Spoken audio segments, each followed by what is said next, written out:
Heads up.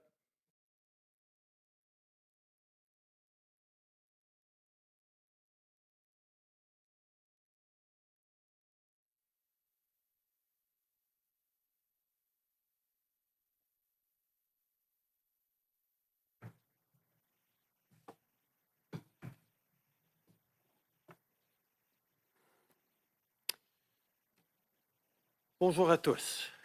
Good morning.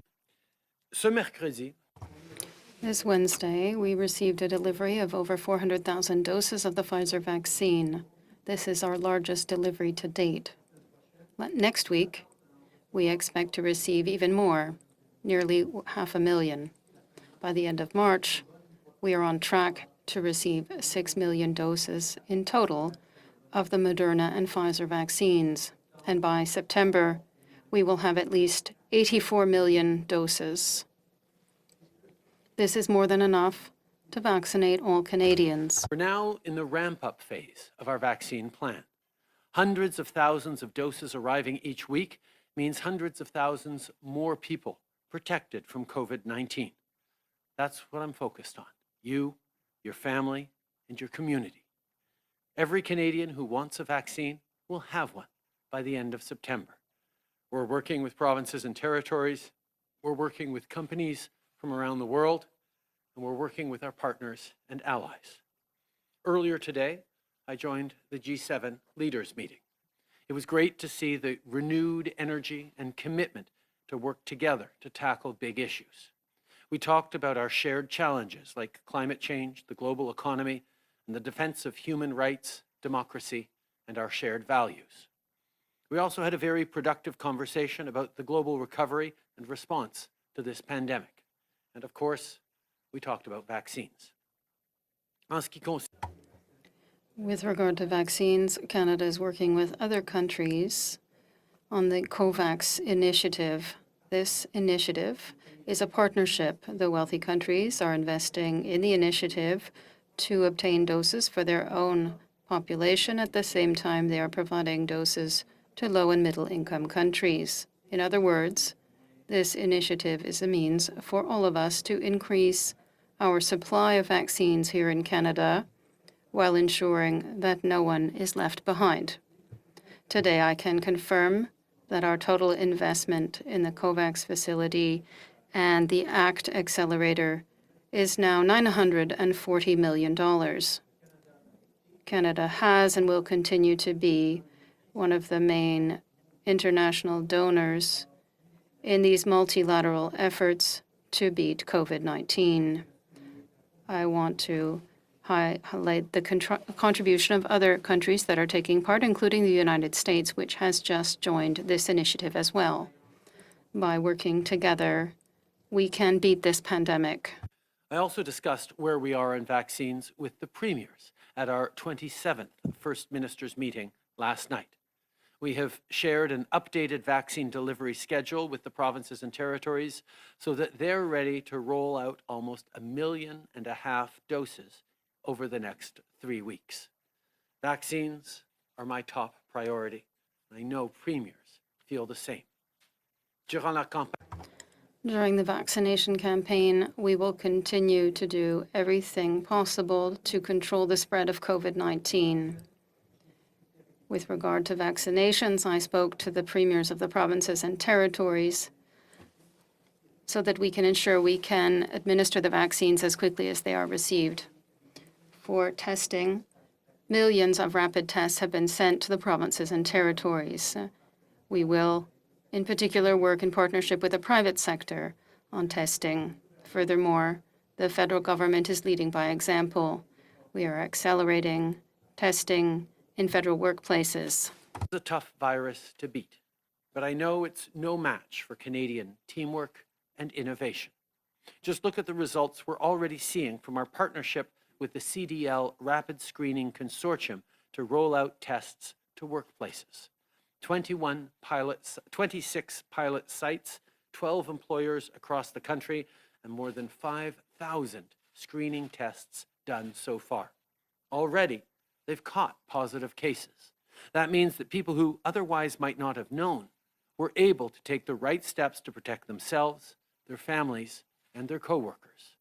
We have to use every tool in the toolbox to keep people safe, because we're not out of the woods yet. As Dr. Tam and Dr. New outlined earlier today, what provinces, cities, and mostly Canadians have done over the past few weeks has worked. Cases are down, hospitalizations are down, the number of deaths is down. But here's the thing. Variants are real, and they're already here. So we have to keep taking strong public health measures. And remember, even with vaccines, we need to do everything we can to protect vulnerable populations like our seniors in long-term care. Otherwise, we could see a third wave that is even worse than the second or the first. I know that's not the news you want to hear, but we will get through this. I'm focused on testing, vaccines, and public health measures. The premiers and I spoke last night about not opening up too fast. And Canadians, you know what we need to keep doing, all of us. We need to keep focusing on those measures that keep us and our loved ones safe, like wearing a mask, washing your hands, keeping your distance, using the COVID Alert app, and avoiding gatherings. Together, we have the power to keep bending the curve and prevent these variants from taking hold. Beating this pandemic and keeping you and your family safe will always be our top priority. But let's not forget that there are other challenges that haven't disappeared because of this crisis. In the spring, people took to the streets across the country to raise their voices against systemic racism. Whether it was on the front lawn of Parliament Hill or in small towns and big cities across the country, I saw you, I heard you, and I agree. It is past time for a change. All Canadians must have confidence that laws are there to protect them, not harm them. Far too often, though, that's just not the case. It's a fact that a decade of failed policies by the previous government disproportionately hurt Indigenous peoples, Black Canadians, and other racialized communities across the country.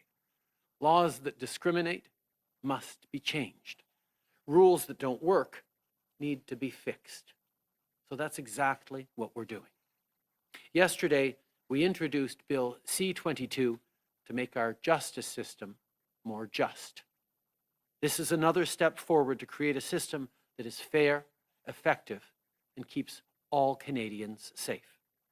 What our communities need is a justice system that punishes criminals and makes sure they go to jail so they can't put others in danger. What we don't need is a system that targets racialized people because of systemic discrimination. What we don't need is a system that sends people to prison because they struggle with addiction, or a system that punishes young Black people for being Black, Indigenous, young people for being Black, Indigenous, or racialized. We've heard from both communities and law enforcement that treatment and support is a better approach in many cases. Bill C-22 will prioritize that while keeping communities safe. We're also investing in diversion programs to increase the availability of viable, effective alternatives to criminal charges. C'est un fait. It's a fact that failed policies put in place by the previous government for a decade disproportionately hurt Indigenous peoples, Black Canadians, and other racialized communities across the country. The time for change is now. We all want fair legislation that helps to ensure the safety of our communities, and that is exactly the goal of Bill C-22. Today, I also want to talk to you about our two official languages. They're one of the great treasures of our country. They unite us, and they are also a symbol of our diversity. The creation of the Official Languages Act now goes back over 50 years. Since then, many things have changed, and more concrete measures must be implemented to protect our beautiful French language, including in Quebec. Our government is proposing targeted measures to promote French throughout the country. This includes better access to French immersion classes and measures to protect French as the language at work in federally regulated companies in Quebec and in regions with a strong Francophone presence across the country. There will also be more support provided to Canadians in learning their second language. Furthermore, we want to require all justices appointed to the Supreme Court to be bilingual. We will support minority language community institutions and protect the rights of official language minorities. A federal government has never gone so far to protect French, and I want to highlight the leadership of Minister Joly that she has shown for the past 6 years now. Covered a lot of ground today. But from vaccines to rapid testing to the justice system, my focus always stays the same. You, your family, and your community. In the spring, we created the CERB to help you keep food on the table and a roof over your head. In the fall, we extended programs like the wage subsidy and introduced new measures like the sickness benefit. Well, this crisis isn't over. Neither is our support for everyone. And on that front, I have some important news to share. To begin with, we are extending the Canada Recovery Benefit and the Canada Recovery Caregiving Benefit by 12 weeks. That makes the new maximum you can claim 38 weeks in total. If you need support while you look for a job, or if you have to stay home to take care of your family, these benefits will continue to be there for you. We're also extending the Canada Recovery Sickness Benefit from the current 2 weeks to a new total of 4 weeks. No one should be going to work sick right now. It's that simple. And finally, we are increasing the help available under regular EI claims to 50 weeks in total, meaning 24 more weeks that you can use if you need it. Les temps sont durs. Times are hard, and we will be here to help you as long as necessary. Earlier this week, I received a letter from Laura in Quebec. She plays for the Red and Gold at the University of Laval soccer team, and Laura told me how difficult it was for her team and her to remain motivated since there were no more matches or training because of COVID-19. Laura, I know you can't wait to get back on the field and to experience the joy and pride that you and your teammates have playing together or even just practicing before and after class. Spring is coming, the snow is going to melt, and the soccer fields will reappear from under the snow. I want to tell you and your team not to give up. You are not alone. We are here for you. We will be here to support you, and together we will get through this. Thank you, Prime Minister. We'll now turn the phones for questions from media. One question, one follow-up. Over to you, operator. Thank you. Merci. First question, Jamie Pashagumskum, APTN. Line open. Thank you, Mr. Prime Minister. On Bill C-22, it was introduced yesterday to eliminate some mandatory minimum penalties. There are critics out there saying that it's not enough and it's a weak response to a huge injustice in the legal system. So what would you say to those people? Because they're saying that it doesn't even meet the MMIWG calls to action, calls to action, or the TRC calls to justice. The step we took yesterday is a significant step forward in making our justice system more just. We know that certain measures disproportionately affect Indigenous, Black Canadians, racialized Canadians. We have the numbers and the stats to prove it. We need to address systemic discrimination and racism as we committed to. There are always more things we need to do, but this represents a big and significant step forward in fixing what is wrong with our justice system that, because of systemic discrimination, continues to disproportionately punish Black and Indigenous peoples in ways that is simply unacceptable. You point out well, Jamie, there's more to do, and we will keep working on this. But what we put forward yesterday is a big and significant step forward to making things fairer for everyone. Follow-up, Jimmy? Yeah, thanks. Minister Lebeddy's statement yesterday says that minimum sentencing doesn't work. Kim Pate sent out a statement on how minimum sentencing ties the hands of judges, to consider things like systemic racism and individual circumstances for people who've led lives of abuse and trauma. So why is the government not considering just getting rid of all minimum sentencing?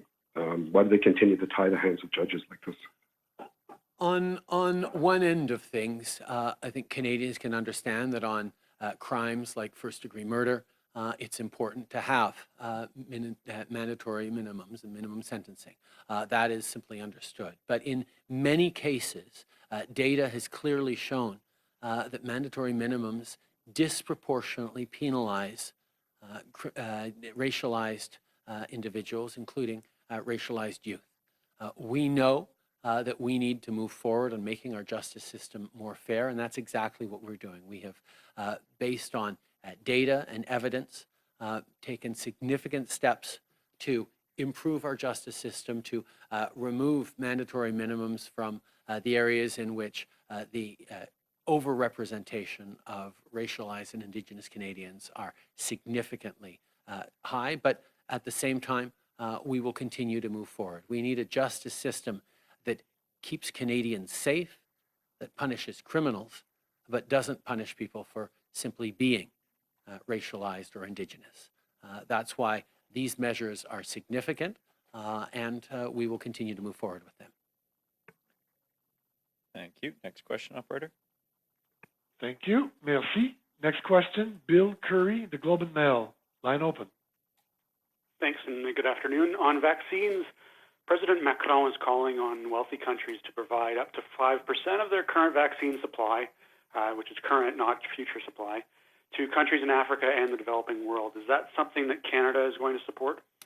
In our G7 call this morning, there was an excellent discussion about the responsibility that we all have to ensure that vaccines are getting out to the developing world, the world's most vulnerable.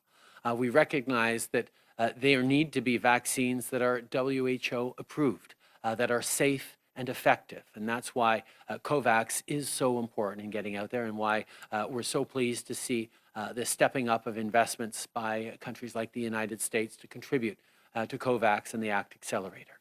At the same time, we recognize that even as we vaccinate our most vulnerable populations in Canada and in our own countries, there is a need to accelerate the vaccination, particularly of vulnerable peoples around the world, and the G7 is committed to looking at ways to do just that, not just by donating money to Kovacs, but by looking at allocations of vaccines in a way that is going to make a difference as quickly as possible.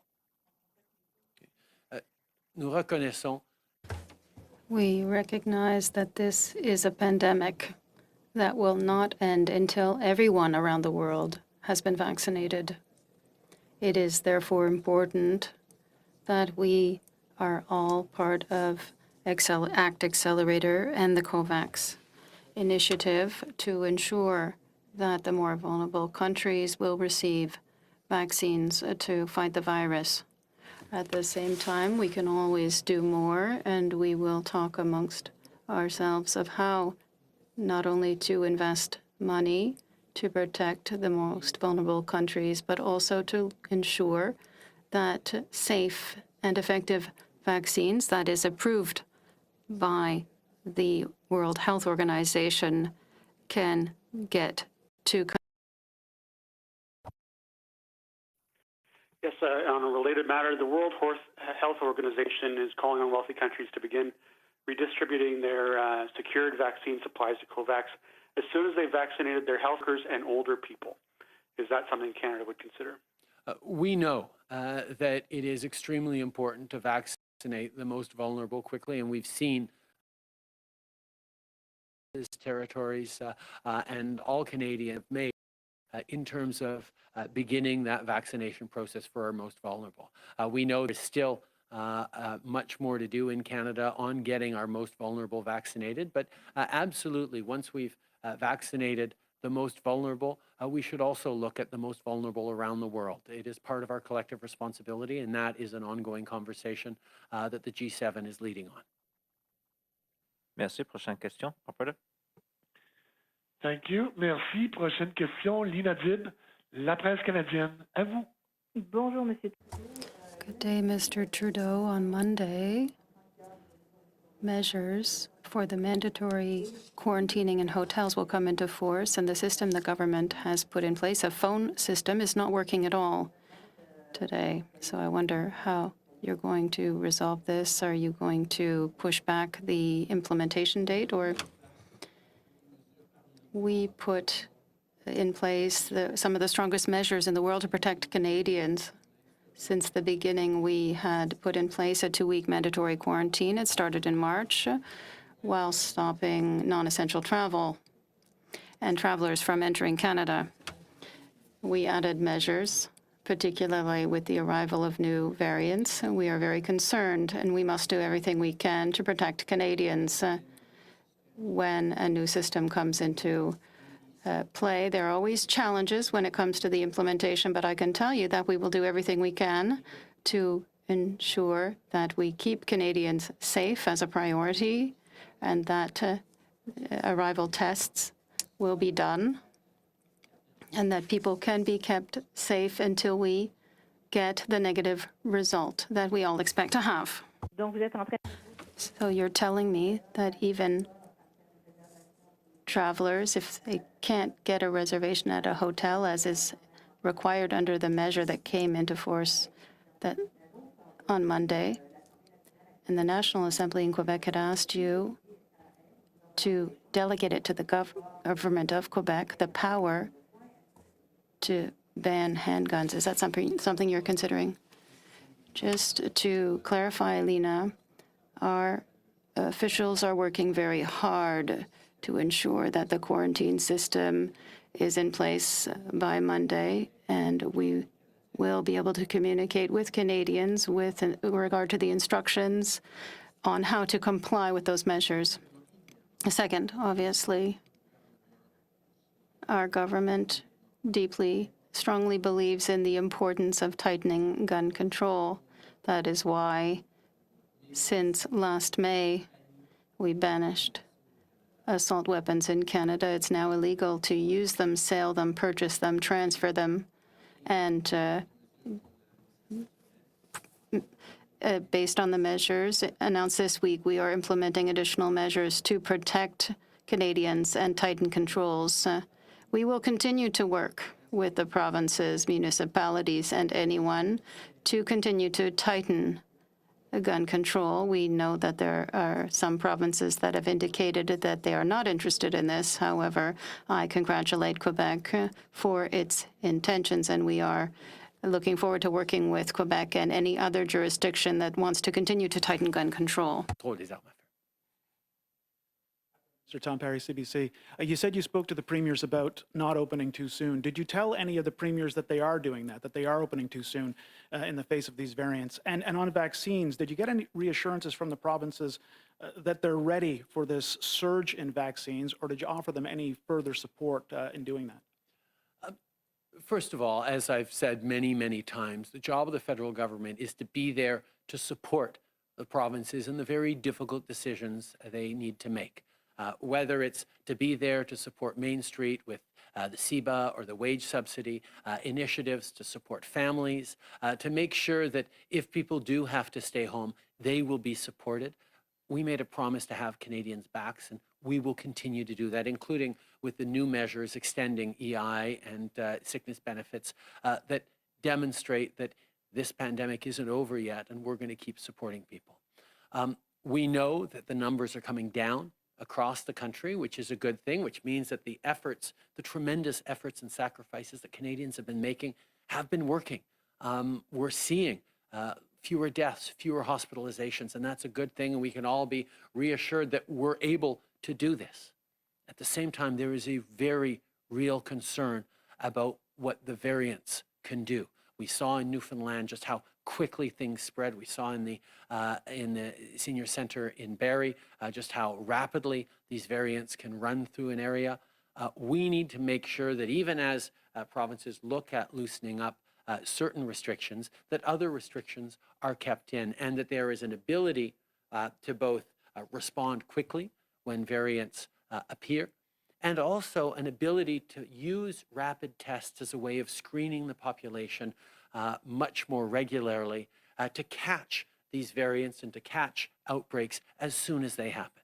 Whether it's enhancements to the COVID alert app that's going to feature QR codes that'll help with better catching of outbreaks, whether it's regular screenings done at workplaces or in schools or in seniors residences. These are the kinds of things we talked about last night as being the way we're going to make it through the next 6 months, six to 8 weeks until we get into spring and more mass vaccinations. The federal government and the provinces will continue to work very closely on moving forward on all the different outcomes we need, including and especially making sure we're vaccinating people rapidly. I highlighted and have highlighted a number of times the magnitude of the big lift we're going to face as our vaccine deliveries shift into the millions and millions of vaccine doses arriving in Canada, which means the provinces will need to be ready, and the federal government stands ready to help to get those doses into people's arms as quickly and as efficiently as possible. And I have been reassured many times by the provinces that they have that well in hand, but we will, of course, stand ready to work with them on making sure that it's done in the best possible way for Canadians.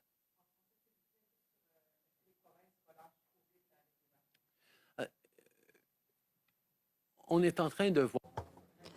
We are seeing clearly that the measures that we have had in place for a number of weeks now are working. We are seeing the number of cases and the numbers going down. The number of hospitalizations is dropping. The number of deaths and tragedy is dropping as well. This is a good thing. So we can be confident that the measures that we have in place for the past few weeks have been working. At the same time, we have to be concerned because of these new variants which are here. They are a real concern for us, as in Newfoundland. We have seen how quickly it can spread. So we must be prepared with new tools. I think that at the same time as the provinces are starting to look at changing some of the measures, we need to add others. More tests, for example, more rapid response tests when there is an outbreak in a specific area. We will be there to work with the provinces on the measures that they decide are necessary, as we have done since the very beginning. The provinces need to make very difficult decisions with our financial support measures for companies, for individuals and families. We are making things a little easier for the provinces to make the right decisions, but obviously it's a very difficult situation for everyone. We're all tired of it. We're frustrated. We want to be able to see the end of COVID-19. We need to hang on. And my priority is to continue to be here and to work with the provinces to get through this. Prime Minister Mia Rabson from the Canadian Press. I just want to talk to you about your gun legislation for a moment. You said 2 years ago that if provinces took steps to stop municipalities from enacting a handgun ban, that you had levers that you could use to stop that. What are those levers? Did you talk to the premiers about it in your call yesterday, and are you prepared to use them? I think it's very, very clear that there are a number of municipalities, particularly big cities across this country, that very much want to be able to bring in more controls on firearms, particularly handguns, within their city limits. This is something we committed to giving the municipalities powers to do in our last election campaign, and with the legislation moving forward this week, we're doing exactly that.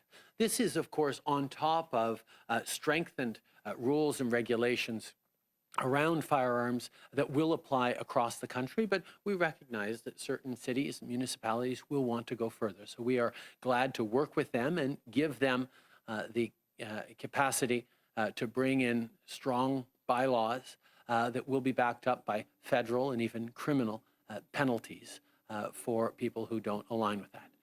Unfortunately, we have seen that there are certain provinces that do not want to strengthen gun control within their borders. And we're going to have conversations with municipalities that want to do it when they find themselves in provinces that don't want to strengthen gun control on the measures we can take going forward. But I'm not going to get ahead of those conversations. We have moved forward on enabling cities to be able to ban handguns within their limits, and we expect them to be able to do that. And also on Kovacs, you said today that you're working with the G7 to try and maybe look at getting vulnerable people in other countries vaccinated, that it's something you're committed to doing. Would not giving up Canada's doses from Kovacs be the first step to doing that? You've said we're getting more doses in the spring. 1.9 million doses doesn't seem like it would do a lot given that. So why are we still taking these doses, and at what point are you going to decide to not take them? The Kovacs facility was created as a way to ensure that the most vulnerable countries in the world have access to vaccines that they might not otherwise be able to pay for. And the mechanism with which it was created was that as wealthier countries pay into Kovacs to ensure vaccines for themselves, there are also vaccines to be given to developing countries. We will make decisions in the best interests of Canadians every step of the way. We will make sure we are vaccinating vulnerable Canadians as a priority. That's what Canadians expect. But Canadians also understand well that we don't get through this pandemic anywhere without getting through it everywhere. And that's why we remain committed to Kovacs and why we will continue to look at and work with our partners around the world on ensuring that we can get more doses to developing countries and vulnerable populations more quickly around the world. Bonjour. Radio Canada. Just to come back to my colleague's question, isn't it a bit contradictory to say that there's public health telling us that we could have 20,000 cases by the end of April? Those are the worst predictions we've seen since the beginning of the pandemic. And on the other hand, provinces are loosening up their restrictions and opening up cinemas and theaters. I think that that's a contradiction. I think that every step the provinces have and continue to make appropriate decisions. We are in a situation where the cases numbers are dropping across the country. Canadians are doing the right things and adopting the right habits, making important sacrifices to stop the spread. But every week, at every stage, we learn better ways and new ways of protecting ourselves. We learn what is effective, what is dangerous. And I have confidence in the provinces with regard to what they are doing. And the federal government is here to assist them. We are here to deliver millions of rapid tests because we know that increasing the number of tests done in workplaces and schools, hospitals, and everywhere is a way to catch outbreaks quickly and to not have to introduce more restrictive measures that will affect everyone. So this is a new phase that we are entering. I saw in the conversations last night that the provinces are taking this very seriously. They are very aware of the dangers of the variants, and they continue to seek a balance. As I said from the beginning, the federal government is not here to judge the efforts being made by the provinces. The federal government is rather here to assist and to ensure that the impact of those decisions is the right one, and that people who are facing difficulties as a result of those decisions are able to put food on the tables and pay their rent and get through this. Second question with regard to official languages now. You're tabling today your working document. There will be an expert committee that will look at it for 60 days. Is this realistic to have a bill tabled by the summer? Obviously, it's been more than 50 years since the creation of the Official Languages Act. Our society has changed considerably over the decades, and we need to adopt new tools. We recognize that even with all the advancements when it comes to protecting the official languages across the country, we need to do more to protect French. in Quebec and across the country. That is why we really want to work with experts, with the minority language communities, the provinces and the territories to see the best measures to protect French and both official languages. We will do the necessary work to ensure the bill will move forward in the right way, but it will take a lot of work. There is a lot of work to be done to refine our project in this very ambitious white bill. Oliver with CTV National News. On Monday, Parliament will vote on the Conservatives' motion to declare the actions China is taking against the Uyghurs a genocide. Will this be a free vote for your caucus, and will you vote, and if so, how? We are, of course, extremely concerned with the situation around human rights in Xinjiang. We have expressed many times our apprehension and our disagreement with what is going on. We've taken careful note of conclusions drawn by experts around the world, including findings of crimes against humanity and genocide. And we need to move forward, not just as a country, but as a world, on recognizing the human rights violations that are going on in China. This morning at our G7 call, we talked about China. We talked about this issue. We talked about the need to be coordinated in our way forward.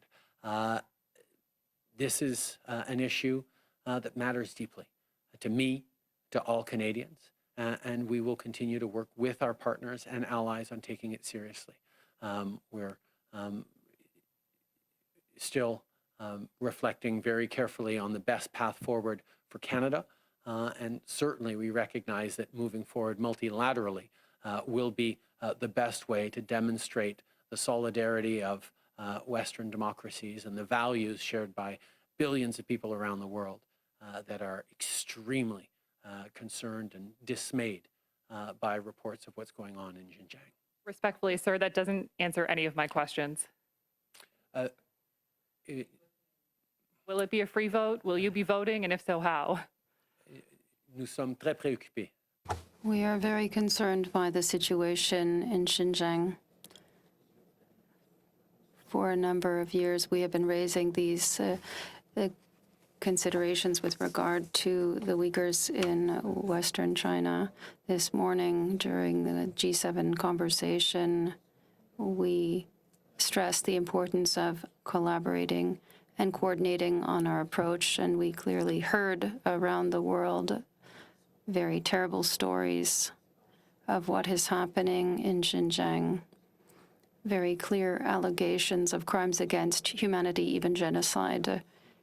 It is our duty to take a coordinated approach, not just as a country alone, but as an international community that condemns these actions. And that is the point that I raised this morning in my conversation in the G7. As a country, we have to think of the best way to move forward. We will take the measures in due course. Thank you. That concludes today's press conference. Merci tout le monde.